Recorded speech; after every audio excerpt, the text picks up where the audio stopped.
to the aspirants at a certain minimal rate that wouldn't look like we're buying these aspirants. Some people went overboard. Some were given as much as motorcycles, they were given fridges, they were given generators, and they were putting it on Facebook, on social media. It was that bad. Yeah. I'm telling you. And they were putting it on social media. They were brazenly putting it on social media that these delegates were being influenced with all these items. And they were even sharing $100 to the delegates on the queue. So how do you expect those delegates that haven't seen, some of them had not even seen dollars? I met a woman, for example, I almost shed tears. She's never been out of her enclave. She's from an area called Ndokwa East. She's never been out of that area. And she's a delegate. She couldn't even write. I had to start teaching her how to write my name. Do you understand? For the election. And such a woman, you give her so much to entice her. She lives in a hut that is ramshackled, so to say. How do you now expect her to vote with her conscience? She will eventually vote for the person that has given her, that has shown her love, that has given her a motorbike, has given her a generator, has given her a fridge freezer. So what I'm trying to say is that what we have seen is, basically, the governor did his best as the leader of the party. But was he going to come down to ensure that we abided by the rules? He wasn't going to be everywhere, especially when he had been saddled with the duties of being the chairman of the convention planning committee. What we should do, like what she's saying, is to cause an amendment of the Electoral Act where we would always allow direct primaries, just like what we have in America. By way of direct primaries in America, if I'm to vote for a particular candidate in Iowa, the delegate is bounded to vote by the results of the members of the party. We can carry out a biometrics.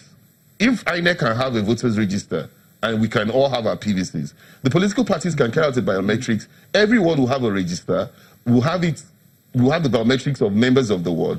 And by the time you are going to carry out primary elections, everybody will queue behind their candidate, the posters of their candidate in each ward. That way, you cannot have all these things happen. What we are looking for are popular candidates, don't forget. That is what we are looking for. We're looking for candidates that we can sell to the people that can win an election. When you have only 350 people or 400 people determining the fate of a few aspirants, it doesn't show true representation. The Electoral Act gives room for direct primaries. So it's up to it is. Look, what the Electoral Act does in Section 85, what it does is that you give them 21 days notice. Then they say the parties should. They have not given that direct. There is no direct specific amendment that will tie the political parties to direct primaries. If you notice what the APC did, the APC said you can either have direct primaries or indirect. So guess what the governors did? Most of the APC governors lashed in on the indirect because they knew that was where they were going to perform their magic.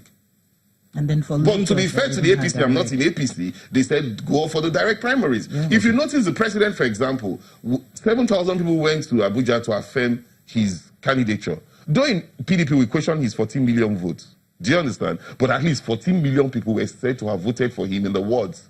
And so they only went for affirmation in Abuja. So all the delegates that went to Abuja were bounded to vote by what the 14 million people had done. Let's go to Daniel, who's in Abuja. Daniel, you're in the APC. So were you happy with the processes that went on during your primaries? All right, thank you. Let me start by probably weighing in on what Okolugbo said regarding the Electoral Act and the requirement for the mode of primaries. Actually, the Electoral Act also specified that you can have direct or indirect as a mode of primaries. But that is not to say we have to wait until there is an amendment of the Constitution, because there are decisions of the Supreme Court, they are replete, that the national party, the decision of the national party binds the entirety of the party. So it doesn't matter what, for example, the branch of the party in a state, thinks. For example, I will cite an example of the FCT where I participated as a senatorial aspirant. The national body, the next said you could have direct, that generally direct primaries is the mode, but there are exceptional cases where indirect will be permitted when a state or a branch presents a case that calls for it. Then the National Working Committee will look into the merit and then grant. The National Working Committee decided certain places they said they ordered direct primaries, and in certain places they said indirect primaries are permissible. That is consistent with the decision of the Supreme Court, because the national body is the brain, the nerve, the cell, and everything of the party. So if the national body of political parties are towing on that path, then we can have a positive direction. Now, I recall that the president made clear that going into the future, APC as a party should bring about a reform that would give power to the people. And the power to the people is direct primaries. And the national chairman, when he came on board, he now presented the idea of direct primaries as the way forward. But you know, our problem in the country is that the governors, who are principally the cabals, as far as our democratic process in the country is, they determine who becomes minister, who becomes DG, who becomes senator, who becomes commissioner, who becomes House of Rep member. They call all the shots. So now, in political party, they also, because they believe they finance the activities of the political party, they determine the mode of primaries.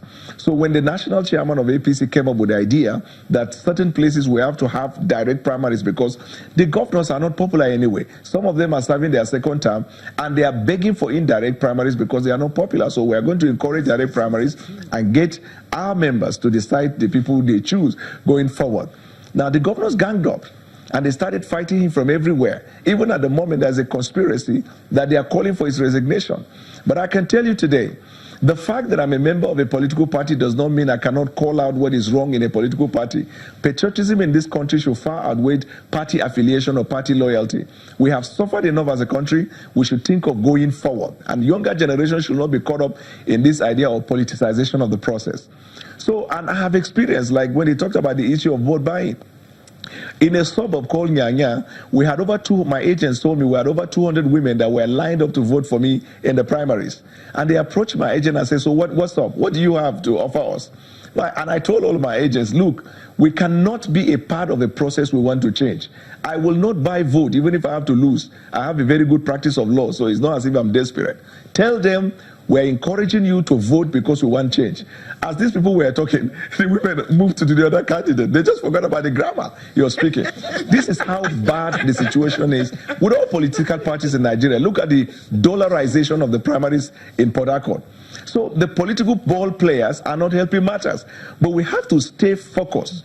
We have to ensure that in all political parties we encourage this direct primary process, because that is the only way you give power to the people. The Constitution says, we the people. And everything about democracy is the people, the wishes of the majority.